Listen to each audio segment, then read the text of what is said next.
Ladies and gentlemen, welcome to MetrObelisk Radio. Today we are looking at The Rocketeer. Now we know that this movie was greenlit because of the success of Tim Burton's Batman, but so were a lot of movies back in the 1990s. So, the question on the table is, how did this movie fare against the rest of the movies inspired by Batman '89? Did it do enough to stand on its own, or was this movie destined to be lost in the shuffle even with Timothy Dalton headlining this movie at the time? Before we go any further, make sure to follow the official blog, Metrobeliskradio.blogspot.com, to stay updated on all the MetrObelisk Radio uploads, no matter if I do platform exclusives where you aren't following me. The link to the blog will be in the description below.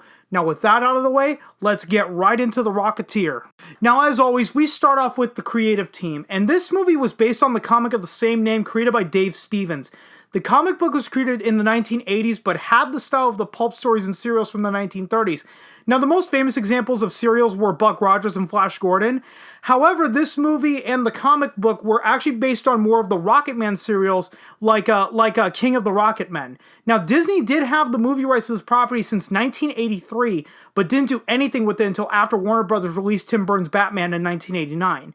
Now, this movie was directed by Joe Johnston. This is the director that has done movies such as Honey, I Shrunk the Kids, Jumanji, October Sky, Hidalgo, and the first Captain America movie in the MCU, Captain America: The First Avenger.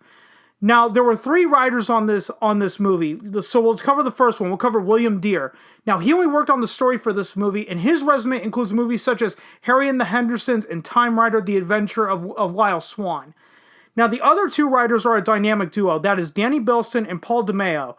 Now, they worked on the story and screenplay for this movie. Their resume includes the Trancers movies, the Flash television series from 1990 that lasted until 1991, a TV series called Viper, they were the creators of that, the Sentinel television series, they were the creators of that, and they wrote 4 James Bond video games, Agent Under Fire, Nightfire, Everything or Nothing, and GoldenEye Rogue Agent, and 3 of those 4 games are actually good.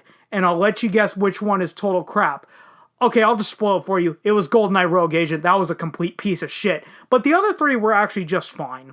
Now let's move on to the character analysis, and we'll start off with the title character himself, Bill Campbell as Cliff Secord. He was a pilot whose career was almost over until he found the jetpack rocket and used it during an air competition to save another pilot's life. After that, it was just, hey, imagine how much money we can make off of this gimmick. Before finding the jetpack, the feds ruined his plane and he was in a considerable amount of debt as a result. Then we have Jennifer Connelly as Jenny, who's basically just Cliff's love interest in the movie, and that's the only role that she really serves in this movie. Then we have Alan Arkin as Peavy. Now, he's the primary mechanic who helps Cliff work out the bugs of the jetpack to make it safer for him to fly. So he's pretty much the Mr. Miyagi of this movie, if you will. Then we get to Timothy Dalton as Neville Sinclair. Now, most of you might know Timothy Dalton as James Bond, but this character is actually inspired by the legendary actor Errol Flynn, and this is not the only role that Timothy Dalton did that was inspired by Errol Flynn. Now, at one point in this movie, the movie scene that they're shooting with Timothy Dalton is one of the most famous scenes from The Adventures of Robin Hood that came out in the same year that this movie takes place in. That was 1938. In the movie, they make Neville Sinclair a spy for the Nazis. Now, this was inspired by claims made against Errol Flynn in the 1980 biography Errol Flynn: The Untold Story. Now, just from that title alone, you can already tell where this book is going. The author, Charles Higham, accused Flynn of being a Nazi spy before World War II and during World War II. Now, Flynn's daughters did sue him at the time for libel. They attempted to, but the case was dismissed on the grounds of that a dead person can't be libeled. Now, to this day, there has been no evidence linking Errol Flynn to the Nazis of World War II. There's actually more evidence against this, and the biggest bombshell is that Errol Flynn tried to join the OSS back in 1942. Now, the OSS was created during the Second World War and would get renamed to the CIA during 1947 after the passing of the National Security Act. Getting back to Errol Flynn, he was under investigation by the FBI during that time, and they found no evidence linking to him to Nazi Germany. So one of two things could possibly have occurred. Number one, he actually had no link to Nazi Germany before or during World War II. Or number two, he was one hell of an actor. But in order for number two to be true, we would have to assume that the FBI didn't search every nook and cranny of his house, they were completely inept, or that he bought off the entirety of the FBI at the time. Now, I know that I deviated from the movie on this, but in my opinion, if you're going to base a character off a legendary actor and add a Hollywood myth on top of that, then I have every right to debunk the myth. And in my personal opinion, Charles Higham just made the claim that Errol Flynn was a Nazi just to sell more books. So now let's get back to the character analysis of the Rocketeer. We then move on to Paul Sorvino as Eddie Valentine. He's the mobster that Neville hired to track down the rocket, and he later turns on Neville after learning that Neville is a Nazi. Eddie Valentine does fight with the FBI, so, they're the best of friends at that moment. And finally, we have Terry O'Quinn as Howard Hughes. Now, most people know who Howard Hughes is, but in this movie, he invented the rocket that Neville is hunting down. Howard Hughes initially believes that the rocket was destroyed, so he destroyed the blueprints to it because he regretted inventing it since 2 of his test pilots died to see whether or not the rocket was even practical to develop. Now let's move on to the narrative analysis portion of this. Now, this movie has a rather simple plot. It's a pilot who's falling on hard times comes across this jetpack and decides to use it for financial gain, while at the same time, a big Hollywood actor with ties to Nazi Germany wants to acquire it to help with the war effort in Europe. That's really it. This is a pulp story in the style of The Phantom, The Shadow, Dick Tracy, Buck Rogers, and Flash Gordon.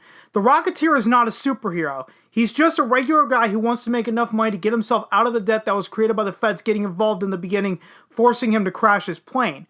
So the important question: why does Neville Sinclair want the jetpack rocket to give to the Nazis? Because the Nazis were going to use it to conquer Europe according to a propaganda film that Howard Hughes had smuggled out of Germany. Now, the smuggler died in the process of getting that film to the United States. Now, at some point, Jenny gets captured and it turns into a quote-unquote save the princess story at the end. Again, this is a common story not only in pulps but also in fantasy. And a perfect example of this is Star Wars, which was heavily inspired by Buck Rogers and Flash Gordon, 2 pulp heroes, had this moment as well in the original movie when Han, Luke, and Chewie went to save the princess after arriving to Alderaan to find it had been destroyed and were captured by the Empire and brought to their space station.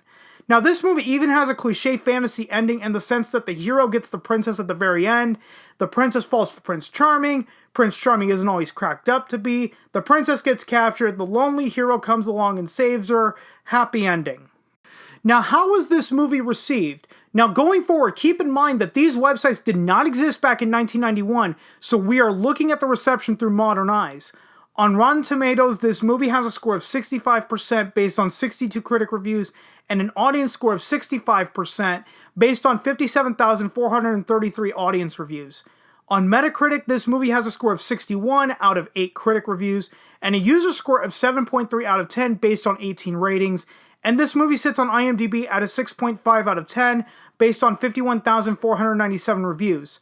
Now, this movie was made on a budget of $35 million back in 1991. Now, if we adjust that for inflation in 2020 numbers, that is a budget of $65,886,857.56.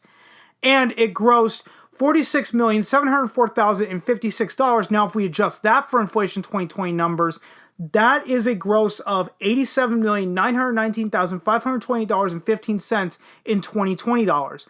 Now, what killed this movie at the box office was it was released a week after another movie that Batman '89 inspired that would go on to be the box office hit of the summer of 1991, and that movie was Robin Hood, Prince of Thieves with Kevin Costner and Morgan Freeman. Now, in my opinion, it's okay that this movie has one-dimensional characters. That is what pulp stories contain. It's a standalone beginning, middle, and end. Even the original Star Wars movie had one-dimensional characters in the first movie. The farm boy who wanted to leave the farm, the wise old man who was a hermit, the smuggler with his first mate, and the princess. Had this movie gotten sequels, then the characters would have had to develop over time. If you're a fan of these pulp stories like The Phantom or The Shadow, or a fan of serials like Flash Gordon, Buck Rogers, or, the Rocket Men serials, then give this movie a shot. And I'll end the episode with this.